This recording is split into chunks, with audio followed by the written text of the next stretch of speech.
you can look beneath and you'll see all the timestamps. So if you want to shoot forward to your particular team, then you can see where we're going to be talking about them. Yes, people, how you doing? Welcome back to Shameless Football. This is your Premier League roundup. The weekend is over. Joined, as always, by co-host Henry Wright from Wright Tv. How are you, mate? I'm good, mate. I'm good. Another good week of Premier League football. It's just a shame there's an international break now for a couple of weeks. But yeah, there's lots to get through during the roundup. I hope everyone's well. Smash a like, subscribe. We're on our road to 2K subs. So yeah, everything's well for me, mate.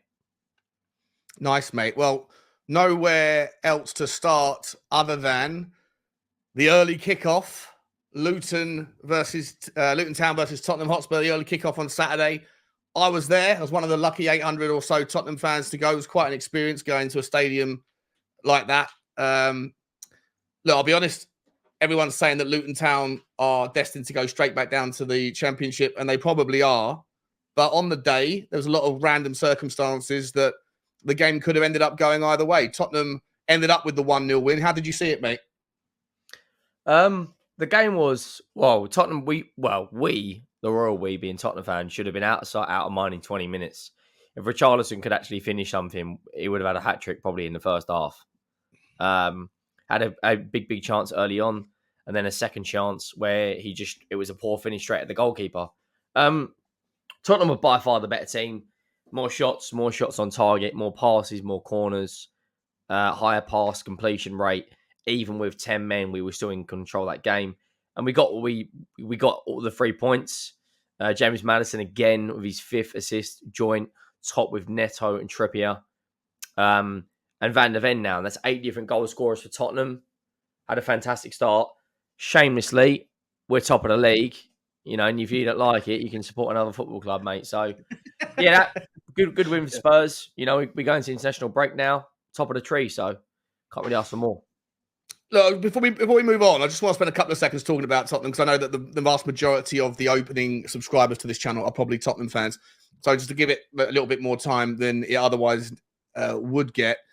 Look, Richarlison is obviously struggling right now, and his lackluster efforts, his inability to convert the chances that goes his way is a problem. For me, I think that the reason why Tottenham are top of the league is not because our attack is particularly better than it was last season. It's because net our defense is so much better. But Richarlison missing goals, how big of an impact is that going to have on us if we don't go and figure out a solution for it in January? Or is the fact that we're spreading our goal scoring responsibilities around, is that actually, to our benefit to the point where it's not going to impact us that as much as it would have normally if we relied on just our forward line to score goals? Matt, we spoke about this last night. On Richarlison in general, I don't see him ever being this guy. And eventually, like I said last night on your show, there's going to come a time and a place where his miss costs us the game. Right now, he's being bailed out by other players, Maddison, Son, Van der Ven, Perisic, Porro, whoever it may be that's contributing for goals. There is going to come a time where those players don't step up in a certain game, and Richarlison's miss costs us. But on Tottenham, look, we've had the best start to a season in 50-odd years.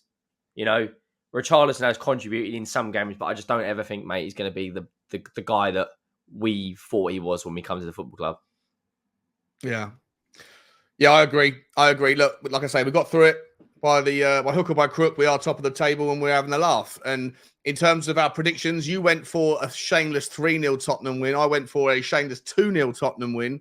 Neither of them got the money spot on, but we both pick up a point for the correct result. Burnley versus Chelsea next, mate. I went for a 2-1 Chelsea win. You went for a 1-0 Chelsea win. In the end, comfortable day in the office for Chelsea. 4-1 winners. Raheem Sterling put in an absolute sensational performance. I think he was involved in the first 2 goals, scored himself on the third. Jackson gets on the score sheet. Cole Palmer opens his account for the club. He got an assist as well. Yeah. Are Chelsea starting to turn the corner, mate? Are they starting to get their early season vulnerabilities and the kind of, I guess, the ignorance of knowing each other, that kind of the lack of team cohesiveness, is all that sort of stuff starting to fade away now? Are Chelsea starting to emerge as a bit more of a threat? Yeah, I think so. They scored 0 goals in their 3 games before the Brighton Cup game. Since the Brighton Cup game, they've scored 7. They've beaten Fulham away from home, Burnley away from home, and Brighton in the Cup. And I think he's turned a corner. The only thing I will say is Chelsea are getting much better, but the fixtures they've got coming up, they've got Arsenal next, then Brentford, Spurs, City, Newcastle, and Brighton. They could quite easily fall back into a bit of a rut, and Manchester United after that. Yeah, and United after that, and then they've got a cup game, Blackburn. But I think they'll get a draw against Arsenal. I think they'll turn up against them. I didn't think Arsenal were that great yesterday, but he's turned a corner, mate. And if you're a Chelsea fan, you've got to be happy because that start there to the season was absolutely horrendous and 4-1 away from Burnley. I know we put 5 goals past them, but Raheem Sterling and Cole Palmer look like they've been playing together for quite a long time, and you know they've got a good balanced midfield with Gallagher, Caicedo, and Fernandes. Pretty solid back line. Like if you're a Chelsea fan, you must be happy, right? 100%. I think that thank God for them and Pochettino that they did manage to beat Fulham, because I think if they were on the wrong end of the West London derby result last week, I think that maybe Todd Bowley's patience might have been tested a little bit, and if they were to have pulled the trigger and done something, because a lot of Chelsea fans were calling for it.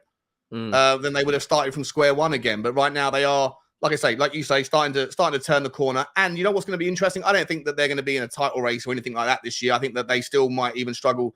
They'll be in the bottom end of the European race. But I think they have got a squad that's capable of picking up results against big teams. And I think that they are going to have an impact in the various other battles that are going on for top 4. And for Europe as well. I think they're going to pick up, surprising results. And I think they're also going to drop points because that's the sort of thing that happens with teams in transition. So very interesting. And, as much as I, as a Tottenham fan, love to see Chelsea struggle, I do think that their improvement is going to make the season quite interesting. I think it adds that kind of flavour. I think we both got a point for the correct result there, but neither of us got the correct scoreline. Next up, Everton, Bournemouth. Comfortable day at the office for Everton. 3-0 winners. I had a 1-0 victory to Everton, and with Calvert-Lewin on the score sheet. I remember saying you went for 0-0. You thought it was going to be an absolute snooze fest. It was comfortable. It was not an interesting game. I watched even the highlight reel only lasted about 90 seconds because there wasn't much to talk about in the game. Everton, Bournemouth. Where do you see them, or how do you see their seasons panning out at the moment? I think Everton will be anywhere between 12th and 6th and 17th. They picked up. They've had 2 wins in their last 3 games. Bournemouth are an awful side, by the way. I reckon they'll sack their manager before Christmas. They had 25 shots at goal. 25. Only 8 on target, and Bournemouth had 11. Pickford gets his clean sheet. Decore gets a goal. Everton just comfortable for me. I thought it would be a draw. I thought Bournemouth would try and stink it out, but Everton, comfortable with that. The office, a big 3 points for them in kind of an already 6-pointer, even though we're only 8 games in. But they've started to turn things around slowly. 1-2 of their last 3 games, but Bournemouth, mate, they're in the pits. They are awful, absolutely awful at the moment. Do you see Bournemouth going back down, or do you see 3 teams worse than them in the Premier League at the moment? I think Sheffield United and Luton will definitely go down. I think it'll either be between Luton and... I think Luton and Sheffield United will definitely go down. I think the other spot will be Bournemouth or Burnley. Yeah, I think Everton I think they'll scrape by again like they always do. Yeah, I'm looking at the table now. It's interesting to see Brentford so far down the table, considering the sort of performances they're putting in this season. And I think they're the next. They've had so many draws. So many draws. And draws do kill you if you don't pick up wins alongside them. Let's before we get to the Brentford game, let's talk about the next one. Fulham, Sheffield United. This game was 3-1 to Fulham in the end. Again, not much to talk about. Obviously overshadowed by a horror injury for Chris Basham. He looks like he's broken his ankle, compound fracture. Absolutely sickening. A lot of the players probably had their minds elsewhere after that. But a lot of the players were pretty shaken up, I think. Look, not much to talk about in that game. As far as I saw, Fulham were really comfortable. Sheffield United were on the receiving end of a hell of a lot of defensive responsibilities. They were kind of weathering the storm for most of the game, and in the end, Fulham in the second half just to sort of manage to finally turn the corner and get that kind of stranglehold over the game. Fulham, Sheffield United. I know you've spoken about Sheffield United. I think they're going straight back down. Fulham, are they just going to be a mid-table kind of? Yeah, I think that's. And if you're a Fulham fan, you probably take that because they've kind of come into the Premier League and been quite, a sustainable Premier League mid-table club. I'm surprised, when they sold Mitrovic, I thought that was a big player for them who's practically scored 50% of their goals on his own. They sit 12th in the league. Only scored 8 goals, but conceded 13. One against Sheffield United, which doesn't surprise me. They got a goal against City. They've got some tough games coming up. They've got us, Brighton, United, and Villa in their next 4.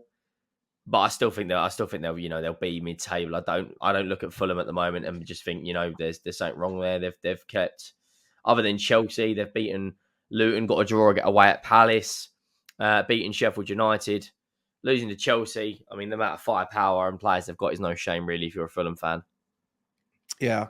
Tottenham up next for them. For me, look, so I still think Tottenham should be able to be comfortable winners, but the lack of Bissouma in the midfield against Palhinha. I mean, we know what happened with Palhinha when we went to Fulham back in the Carabao Cup in September. Palhinha dominated the show when we played our B team.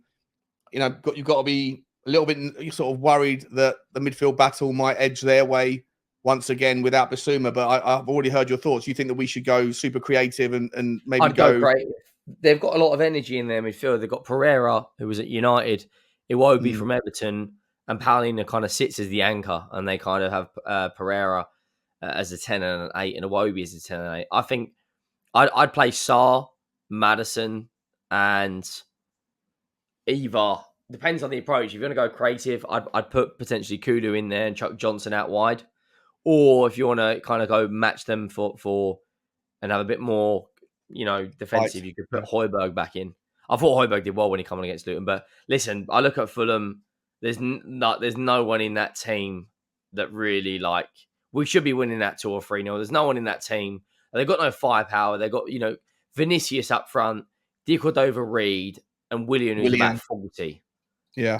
There's nothing in that where I look at and go, we should be worried. Control the ball, control the game. It should be a situation that one. I think if we can just get it up the top end, might even be a space for Lo Celso. You were talking about playing 2 more creative players. If you want to play Kulu out on the right again to have that kind of outlet, then give Donnelly some minutes. Yeah. Lots of options, but lots of time to talk about that. This is the Premier League review, so we will move on. Interesting game at Old Trafford. Oh, sorry, just to update, we both went for Fulham wins on that one, so we both pick up a point. As of right now, I'm 4 from 4 in terms of results. You're 3 from 4. You got the Everton Bournemouth, so I've got a point ahead of you on the overall score. Man United Brentford. I went for a Man United Brentford draw. I went for a Desmond Tutu. You went for a shameless Brentford win, and you almost were right. Not on the score. You said 2-0, but it was 93rd, 94th minute. Brentford were good value. 1-0 up. Interesting game. It was a good game of football. Man United looked all over the place, but Scott McTominay, who's been frozen out by Erik ten Hag for most of the season, comes on and scores a brace in injury time to get Man United the points, probably to save Erik ten Hag's job. The irony of that. What were your thoughts on that game, mate? I mean, if you're a Brentford fan, you've got to be kicking yourself. And Man United did not deserve to win that game. For 93 minutes, you were the better team. You defended with your absolute, you put everybody on the line. And then Scott McTominay comes off the bench. And if you're a United fan, you need a goal. And you're thinking, hang on, why are we bringing on a defensive midfielder? You got to be moaning at the manager. But he comes on and gets a brace. And Man United, luckily, very luckily, get the 3 points. And it's crazy to see with all of the stuff that's been going on, they're only 6 points or 5 points behind Liverpool. Yeah. But you got to remember as well, in my opinion, I know Man United fans that are watching this will probably, call me delusional, but the first 2 or 3 games of the season when they got points, they shouldn't have got them. VAR decisions were going their way. late penalties that should never have been given. I think they robbed 4 points off. I think in their first, I forget who they were playing against in the first 2 or 3 games of the season. Didn't they? And Onana clattered the forward. That's right. Yeah, and there was another one where Rashford gets pushed in the back and he goes flying and buys a penalty that was never really a penalty. And ultimately, I think that United should have 4 points less than they currently do. Plus, when you look at the Brentford, I don't know, the robbery there. Yeah, you're right. And that's how the season pans out. Man United are not that far behind, going through so much drama in their club off the field, and yet they're still there or thereabouts. I still personally think they've got more problems than they have solutions at the club. And I don't necessarily think that just spending more and more money all the time is going to be the solution. I think they need to kind of figure out what they want to be under Ten Hag, and that sort of philosophy takes time. Plus, of course, with the takeover drama, is it on, is it off? All of that stuff is a massive distraction. I don't know if the Glazers are going to want to spend hundreds of millions again in January. So interesting. Do you see Manchester United at this stage part of the top 4 conversation come the end of the season? No, not for me. You've got that Moroccan League Catamal. They've got Casemiro, who's got one leg. He can barely move. And Bruno Fernandes is their midfielder. I mean, Mason Mount as well. I just think United are a terribly run football club that just, as soon as they've got problems, they just throw money at it. There's not like a tactical approach. Yeah. Like, even you look at their biggest transfers they've made throughout the last 10 years, how many of them have worked out? Anthony, 80 million, hasn't worked out. Lukaku was 90 million, didn't work out. Pogba was 90 million, didn't work out. Bruno Fernandes is probably the only one, in the last big amount of time. Like, I don't want to talk about Onana too much, but what has happened to him? No. He's gone from being the best goalkeeper, arguably the best goalkeeper last year in the Champions League, making save after save after save, single-handedly, from a goalkeeping perspective, was unbelievable last year in Italy. He's gone to Man United and he looks a shadow of himself. Errors every single game. Now, when you're low on confidence, the only way you get around it is keep playing or take him out the firing line, build him back up, and then have another go. But I think United have got big problems, mate. I'm not going to lie. A lucky win over Brentford is just papering over the cracks for me. 100%, mate. Couldn't agree more. On that one, I think, where did we go with that one? So neither of us got any points there. Moving on to the Saturday night game, and that was, and by the way, again, apologies, terrible hosting. I'm forgetting to get my scores up the whole way through, but we're going to get them up now for the rest of the way. Crystal Palace 0, Nottingham Forest 0. Not really a game to. Did I back the draw, didn't I? On this one, you said it was going to be 1-1. Yeah, so you got the right result. So because I went for a Nottingham Forest victory. I said if one you was going to be the better, have the better of them.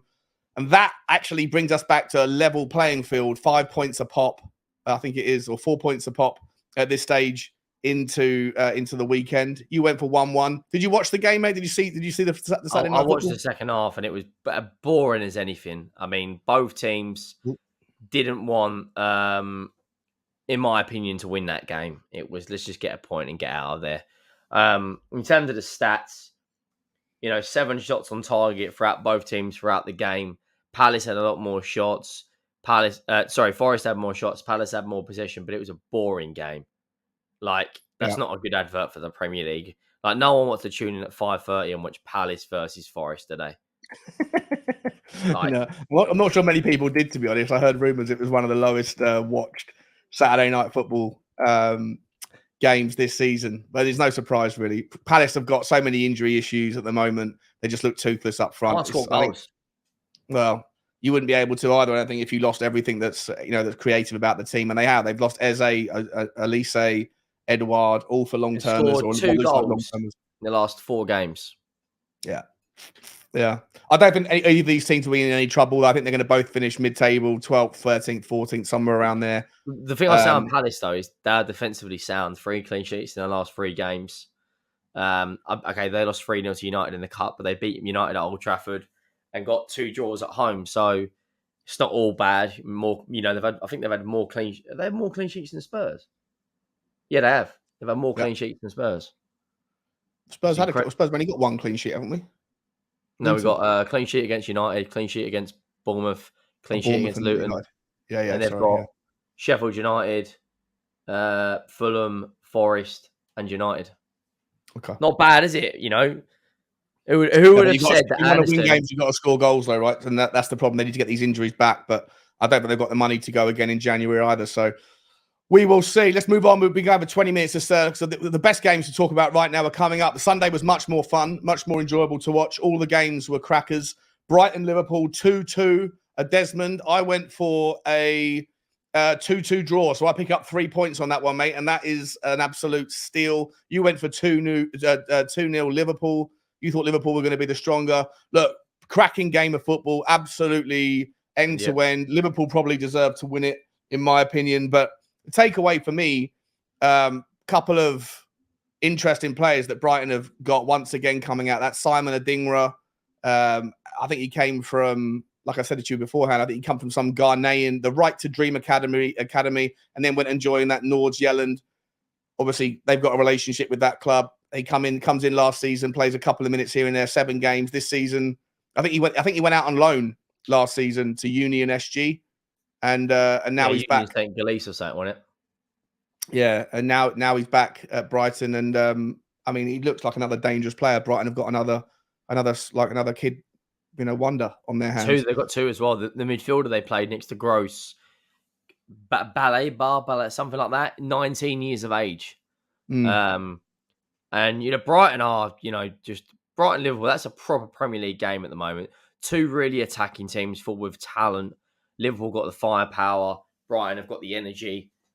I think if you're a Brighton fan, you probably would have taken a draw. They've played a lot of football recently. The Europa 100%. League, the Cup, the Premier League. I think you'd take that. They are on a bit of a wobble though, Brighton, in my opinion. Yeah, we're going to talk about them in the video that's coming up later on. Might be out tomorrow on Shameless Football, but we're talking about the best of the rest in the European fight, and Brighton certainly need a bit of analysis because they are, they're a brilliant team to watch, but they do play really aggressive, energetic football. And when you are dabbling with 2 games a week and trying to compete in 4 competitions, or I know they're out of the Carabao Cup now, but it's going to take its toll. And Brighton are going through this for the first time. So, but they're a brilliant team. They're a match for anybody on their day. And Liverpool, I don't know. I mean, I wouldn't say Liverpool were dominant. I think Liverpool should feel like they probably should have deserved to see out the game.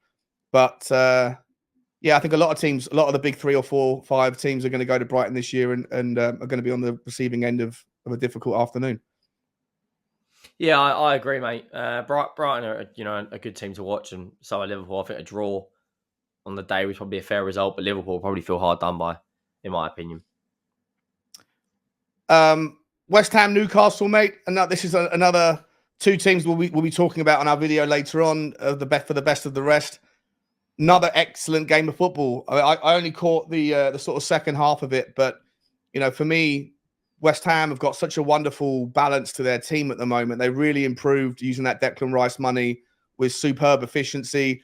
Newcastle, for me, I feel like they're such a difficult team to understand where they're at. One week they're beating PSG, the next week they're getting torn over by teams they shouldn't be. It's difficult to know which version of Newcastle come out, but I think they make sloppy mistakes. Nick Pope seems to be nothing like the goalkeeper. I don't know if that's a stretch, but he seems to be making mistakes this season that he wasn't making last year. Really interesting game. Bad spell. Yeah, maybe. Yeah, probably. Your man Mohamed Kudus gets on the score sheet for the first time in the Premier League. I went for a 2-1 West Ham win here. I thought West Ham would have the edge, and they could have done during the game. You went for 2-2, and you absolutely nailed it. So whilst I was 3 points ahead of you, you pulled it back, and we're both on 7 points each going into the final 2 games. What was your thoughts on the the West Ham Newcastle game, mate? Look, Newcastle had the better chances, but West Ham, in my opinion, I actually thought Newcastle would nick it at the end, but West Ham defended fairly well, and they've had a fairly good start to the season. They're currently sitting 7th or 8th in the Premier League, and you'd be happy with that. They've played Liverpool, Chelsea, Brighton, City, and Newcastle in their opening 8 games, which is a tough run. Plus, they've had Europa League in it and League Cup as well, and they're currently sitting 7th in the league, 3 points off of Liverpool for the top 4. It's a good result for them, in my opinion, a draw. I wouldn't be too upset. If you're a Newcastle fan, the positives, Isak, Brace, could have probably had a hat-trick as well. And Newcastle have fought 5 games in all competitions now, unbeaten as well, beating the likes of City in the Cup, beating PSG in the Champions League, absolutely spanking Sheffield United and getting a draw away from home to a tough West Ham team. I'd be happy with that if I was a Newcastle fan. Yeah, same. It's interesting. Second season syndrome for them. I thought personally, look, I still don't know. Like I say, I can't work out what sort of version of Newcastle are going to turn up. They can look absolutely dangerous on their day, but they can also look very vulnerable at the back. And that's different to the last year's version of themselves. They were rock solid defensively, incredibly difficult to break down. So against Newcastle, I think you're always going to have a chance, but they are always going to be having chances against you as well, with the likes of Isaac up top end. And some of their signings are starting to gel into the squad now and merge. So, yeah, very interesting game, 2-2. And like I say, guys, we are going to be talking about these two teams in a bit more detail in the following video that follows. You'll see it tomorrow. Wolves versus Aston Villa, mate. Your team, your man, Unai Emery. Your Unai Emery's #1 fan. He couldn't get the job done in the West Midlands derby. I watched this game, had it on in the background, and I'll be honest, I thought that Wolves were very good value in the first half. It was only in the final sort of 25 minutes Aston Villa really turned the screw and had 4 or 5 chances to nick it in the end. Wolves have got a couple of absolutely wonderful players. That Neto on the right-hand side, driving, just terrorizes defenses. And they got, is it Lee Huang Chang? I'm not sure how you say his name. Yeah, the keeps Korean banging him forward. into Wolves. He's got 5 goals this season already. And he's dangerous. He's a big, strong, tall guy. He's got a really nice, soft touch. He can control the ball. I wouldn't be which is opposed to unusual. Tottenham bringing him in. I don't think he costs you huge amounts. I think he contribute. Can play left or through the middle. He offers something different. Like I say, he's got a nice touch. He's got a really nice, delicate, soft foot for a big, tall, strong fella. And for me, yeah, don't dislike him at all. But on the day, I do think Aston Villa probably edged it and were unlucky at the end. Jose Sarr kept Wolves in the game 2 or 3 times in the second half. I mean, I think Wolves have got a brilliant goalkeeper in Jose Sarr. But what was your thoughts, mate? I know you think Unai Emery's best thing since sliced bread, but couldn't I don't get think he's past. the best thing to start spread. I was just the only one. When all the Arsenal fans are throwing him under the bus, I was the only one. And if you're a Villa fan, you've beaten Chelsea away from home. Okay, you lost to Liverpool 3-0, but I don't think the scoreline in that game was fair to the actual performance. You've beaten Brighton 6-1. You're unbeaten in European games. Okay, you got knocked out of the League Cup. Probably should have beaten Wolves. They got a couple of sticky fixtures coming up. Forest away won't be easy. Then they've got us in there and West Ham. But I think Villa, I definitely think they're ones to watch, dark horses for breaking into that top 7. I think they will win the Conference League and get into Europe that way. But it's do you think is that going to have any impact? I guess it's probably a question to go into more detail on later. But is that going to have any impact if they think that they can win the Conference League, which they should? They're by far the best team in there. Then they're going to qualify by right for the Europa League. And so, do you think that distraction or the opportunity to qualify for the Europa League that way is going to make them prioritize Conference League games at the tail end of the season and maybe take their foot off the gas a little bit if they're there or thereabouts in the Premier League, but they know that they're not going to qualify for the top 4 or 5? It's what Emery does. Right. Whenever it comes to games, you might see Villa finish 8th or 9th because they're focusing on the Conference League and get into Europe anyway. If you're a Villa fan and I said to you 2 years ago or 15 months ago, whenever he took over, that fast forward 15 months, you would win a European Cup and be in Europa League, you'd be like, I'd bite your hand off for that. Let alone a Villa fan, like to lift up a European trophy and be in the Europa League. Yeah. Looking at 15 to 18 months ago, they were in a relegation battle under Gerrard. He's done a fantastic job. 100%. Yeah, he has. Yeah, very good job. Very good job. And if you're a Villa fan, you'd probably take 8th and a trophy. Most Premier League clubs would take 8th and a trophy. Yeah. I would have done it the start of this season. I would have absolutely taken 8th. At the start of this season, as a Tottenham fan, I would have said, play me good football. I'm happy to finish 8th if we win the Carabao Cup. Would have been absolutely fine with it. But now my mind is elsewhere because we've got the start we've got, and we're going to be talking about that in a minute as well. But not for this video. Let's finish off, mate. We've been going for half an hour. It's a little bit too long. Arsenal, Manchester City. Oh, sorry, on that Wolves-Villa game, I went for a 2-1 Villa result. So did you. We both got it wrong. So it's nil point. We're both still sat there on 7 points each. And then Arsenal versus Manchester City. Arsenal nick it 1-0 in the end. They come second. People saying they're not joint top. They are second in the league. Tottenham are top outright on goal difference. It still counts. And but Arsenal yesterday, look, for me, both teams looked like they were playing for a draw. It was like two boxers, fighting, and the referee kind of pulling them apart a lot. I think Gary Neville nailed it with that analogy. It wasn't really a brilliant game to watch, and neither team went for it. It wasn't end-to-end at all. Both defenses were better than both opposition forward lines. If anyone did deserve it, hands up. I think Arsenal did, and they got it in the end by way of a late deflected shot. Listen, does it open up the title race?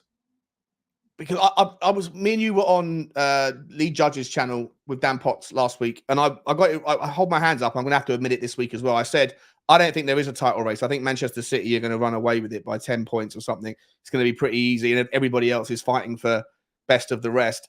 But I think watching Manchester City yesterday, I think that they were very average. Very average. I still don't think Arsenal are spectacular either, for what it's worth. And so I really do think that I might have got it completely wrong, and maybe this league is a lot closer at the top end than I thought it was. Do you know what it was, that game? Both teams from the 60th minute onwards had 4 centre backs on the pitch. What does that tell you? Both teams wanted a draw. Yeah. A lucky Martinelli deflected goal. Yes, I am saying it's lucky. That being said, City should have had a red card for me. Kovacic should have been sent off. Yeah, I agree. Haaland had... And that's the problem, isn't it? Because Arsenal fans aren't even going to worry about it because they got the result. Therefore, the VAR thing is going to be swept under the carpet. But actually, all the energy about it last week was because Liverpool were on the wrong end. Yeah, if City would have nicked it, it'd be completely different. Be chaos. Yeah, and it shouldn't be. The result shouldn't dictate the energy towards the refereeing performance, right? The refereeing performance should be held to the account regardless of the result. Yeah, positives for both teams. I thought Vardy for City was very good. A centre-back playing left-back, put a couple of good crosses in, really composed on the ball. Rico Lewis, another one, 18 or 19 years of age, right-back playing in central midfield. Amazing. It's total football, isn't it? Everyone can play everywhere. John Stones, the centre-back, coming on, playing in centre-mid. Thought he was very good. Positives for Arsenal, Saliba. Absolute king. He's so good. Royce. He is a Rolls Royce. Also, I'll be honest, I haven't been that impressed with Declan Rice. I know everyone went mad about him after the Man United game when he scored the winner. I haven't been that blown away by his start to life at Arsenal. I know probably I'm not watching him as closely as Arsenal fans are, so maybe they'll tell me I'm in the mud on that one. But I thought yesterday when he came on, I thought he was excellent. I thought Thomas Partey was excellent when he came on. I thought the substitutes that Arteta made were timed to perfection. And I think he made brave decisions with his selection at the start. I think Arteta got a 10 out of 10 yesterday for his management, which is not something I would often give him. He played it well. He played it well. Really well. They finally got the edge over City in a game. And I know we're going to talk about the title race and other teams in another video, but I think if that's a massive, massive confidence booster for Mikel Arteta and Arsenal, you've finally beaten, the big dogs of the league. Now, why can't you go and beat him at the Etihad? That's what he's going to be thinking. 100%. Well, that's it, guys. And by the way, if you are watching this back, I'm going to clip this and put this at the start of the video. You can look beneath and you'll see all the timestamps. So if you want to shoot forward to your particular team, then you can see where we're going to be talking about them. Henry, we finish the weekend on 7 points a pop for predictions. I think we need to bring back the goal scorers for next week or for the week after the international break so that it does give us a chance to separate. But going into the international break, I still maintain my 1-0 victory over my 1-0 lead. It's 2-1 overall, and I'm top of the league having a laugh going into the international break. How do you feel, mate? You're in relegation danger, mate. You're in trouble. You might be getting relegated. Have to bring somebody else in. Relegation danger. 1 point. You shameless. I'll get demonetized if I say that. But yeah, I mean, it's just you absolute shameless as it comes. But yeah, make sure you like the video, subscribe to the channel on the way out. And we've got probably quite a few videos coming this week as well. So yeah, stay tuned. Yeah, if anyone who's watching has any particular topics or any particular team that you want analysed or spoken about, let us know in the comment section below. But otherwise, like, subscribe and comment. And as always, up the shameless.